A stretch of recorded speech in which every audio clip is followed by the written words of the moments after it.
Yuk jadi bagian dari dakwah kami. Dukung operasional dakwah dan sosial kami, raih pahala amal jariah yang terus mengalir sampai hari kiamat. Bismillah. Kita masuk ke pertanyaan pertama, Ustadz.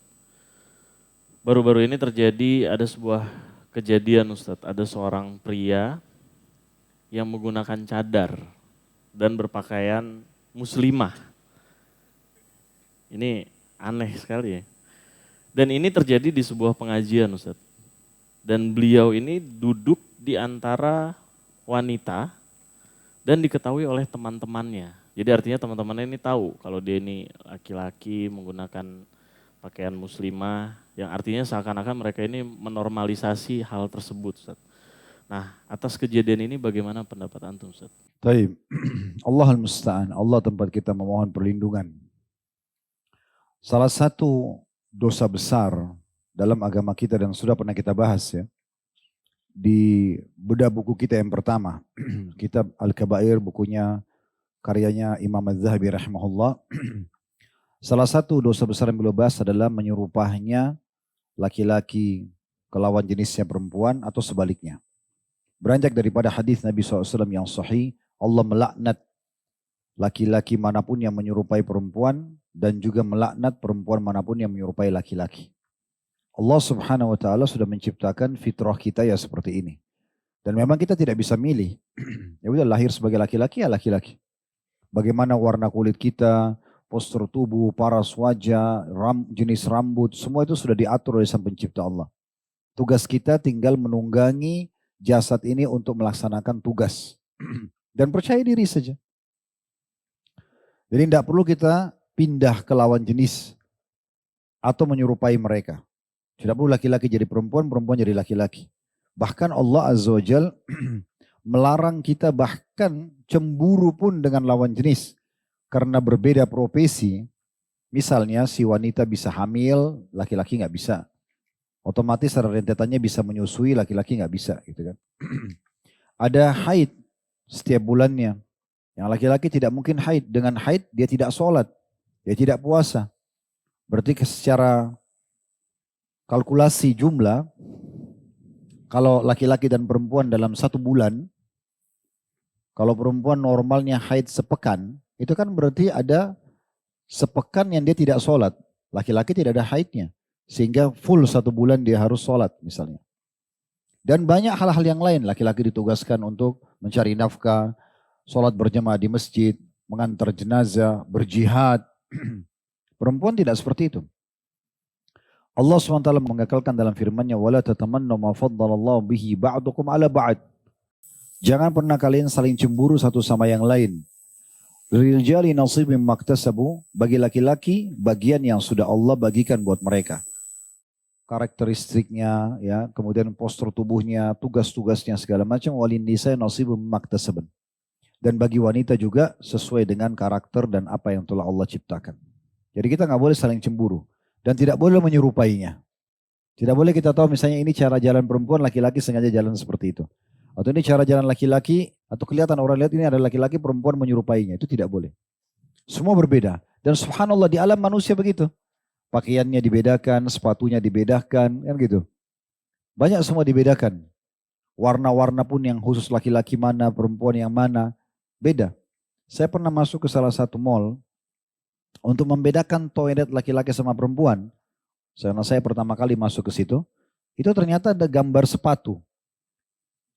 Pakai lampu neon box gitu, dia gambar sepatu laki-laki, gambar sepatu perempuan.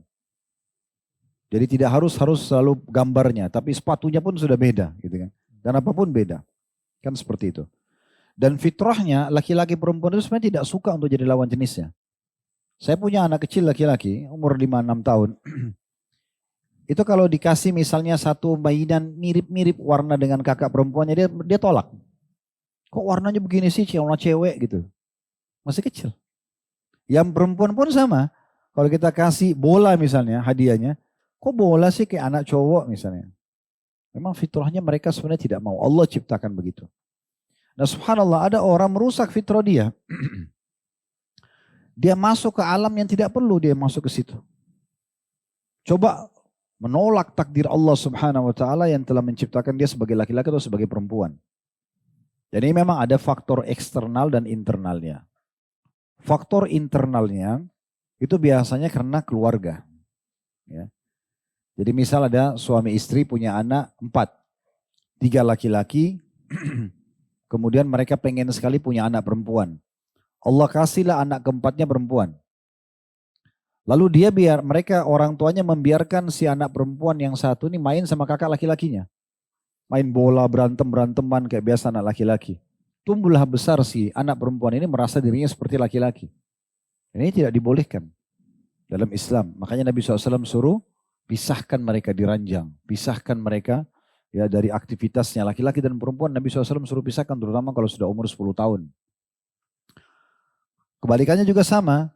Kalau suami istri punya anak 3 perempuan, mereka pengen punya anak laki-laki, lalu Allah kasih anak terakhirnya laki-laki. Lalu dibiarkan anak laki-laki yang adik bungsu ini didandani oleh kakak-kakaknya yang perempuan. Jadi kayak perempuan, nanti tumbuh besarnya begitu.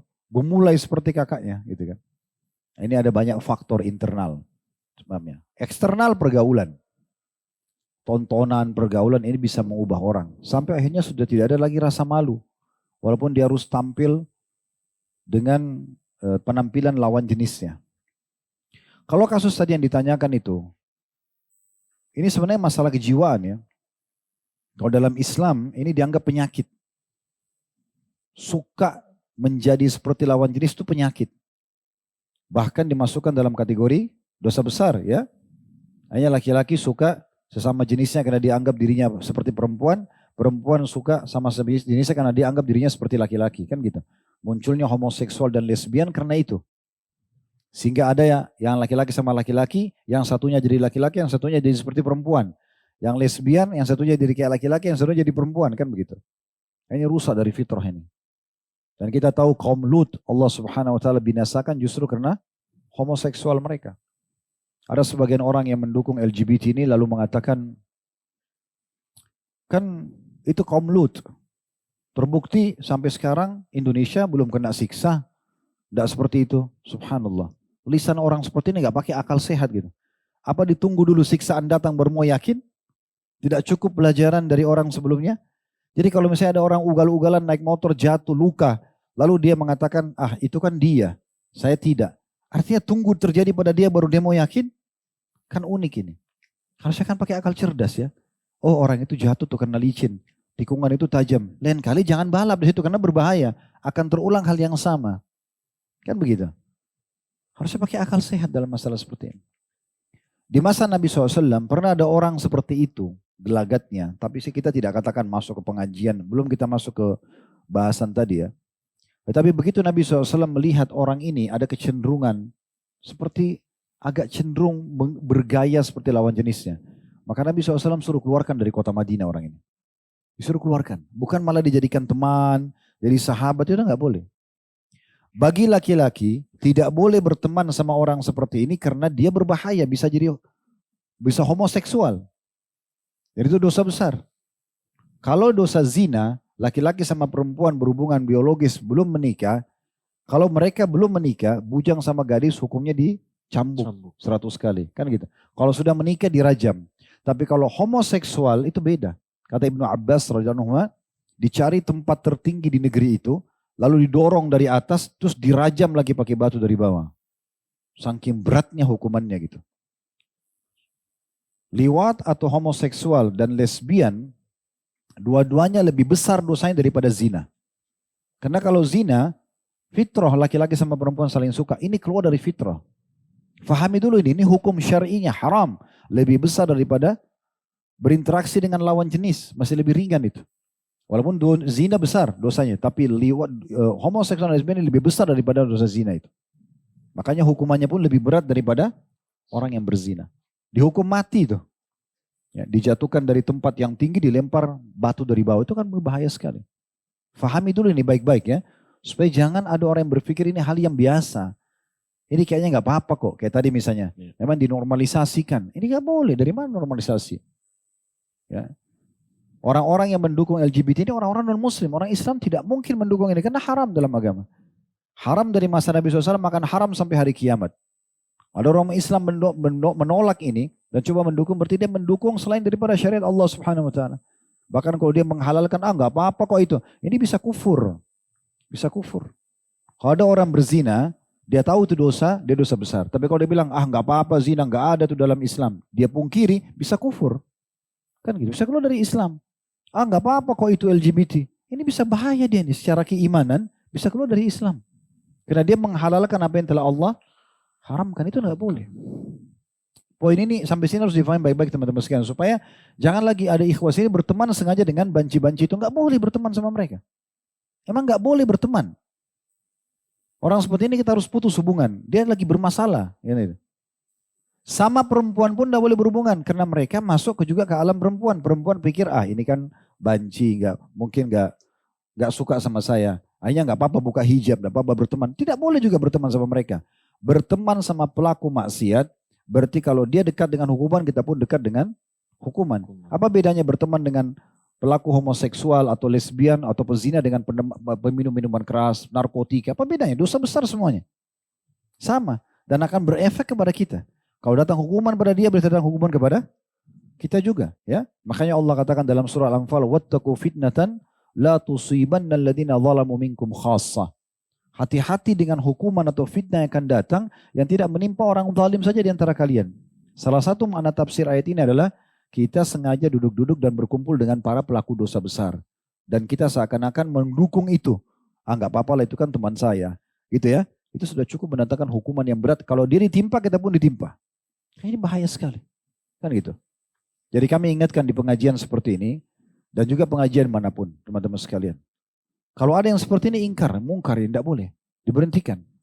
Jangan dibiarkan masuk masjid, jangan dibiarkan berteman. Di tempat laki-laki nggak boleh, tempat perempuan nggak boleh.